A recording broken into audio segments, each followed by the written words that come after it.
Já parou para pensar que as palavras que a gente usa todo dia têm um poder meio escondido? Pois é, vamos mergulhar em como uma única palavra pode ter significados totalmente diferentes, separando o que ela é de verdade do que a nossa imaginação cria.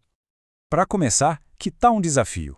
O que é que um pepino e um problema têm em comum? Parece uma pergunta meio sem pena em cabeça, né? Mas olha, a resposta revela uma coisa incrível sobre a nossa língua.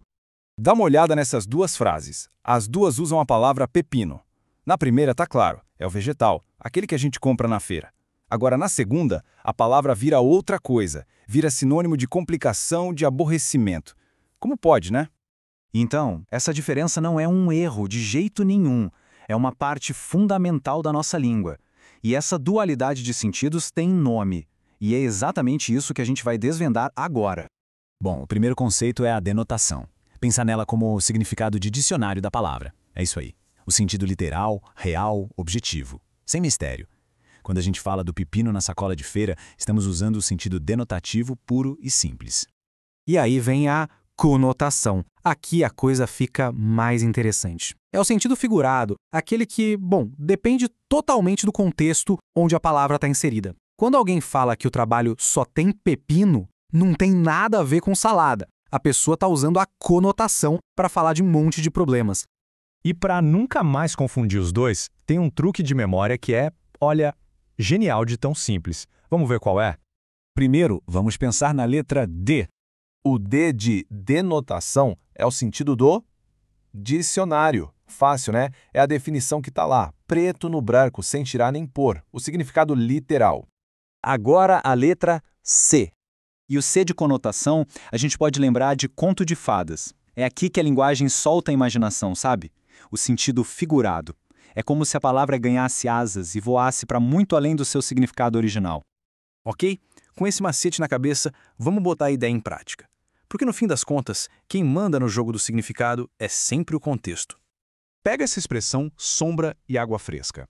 O sentido literal é bem óbvio, né? Um lugar para se proteger do sol com uma bebida gelada. Mas será que é só isso que a frase quer dizer? E aí, essa expressão está sendo usada no sentido literal, denotativo ou no sentido figurado, ou conotativo? Conotativo, com certeza. A expressão virou um jeito de falar sobre uma vida boa, tranquila, de descanso. Não tem nada a ver com a sombra e a água de verdade. Vamos para outro exemplo. E esse aqui com a palavra coração. Será que a gente está falando do órgão que bombeia sangue no nosso corpo? Então, coração aqui é o órgão mesmo, o literal, ou está representando outra coisa? Isso é conotativo de novo. Aqui, coração é o nosso íntimo, sabe? O lugar dos sentimentos, das emoções. É o sentido figurado mandando ver. Entender essa diferença é muito importante. Sabe por quê? Porque cada situação pede um tipo de linguagem diferente. A escolha entre denotação e conotação pode mudar completamente a mensagem que a gente quer passar.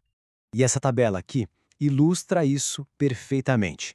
Textos como leis, notícias, artigos científicos, eles precisam ser super claros, objetivos. Então, eles se apegam na denotação. Agora, do outro lado, a gente tem a poesia, a literatura, aí a história é outra. Elas exploram toda a riqueza da conotação para criar imagens, emoções, para mexer com a gente. Isso me lembra de um erro bem comum, o uso da palavra literalmente. Olha só esse exemplo, de um político que disse exatamente isso aí. Ele usou a palavra literalmente do jeito certo. Quer dizer, ele estava de fato tirando a própria vida pelo povo? Completamente errado. Literalmente quer dizer ao pé da letra, ou seja, é o sentido denotativo.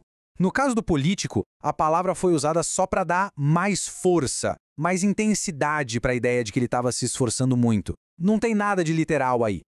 Então, para resumir, a denotação é o significado fixo, aquele do dicionário. A conotação é o significado que viaja, que depende da imaginação. E a chave para saber qual é sempre o contexto. Ele é quem dá a letra do verdadeiro sentido das palavras. E fica aqui uma reflexão final. Que outras palavras será que a gente usa por aí com um poder imenso que moldam nossas conversas e ideias que a gente nem se dá conta? Esse poder oculto das palavras, ele está em todo lugar.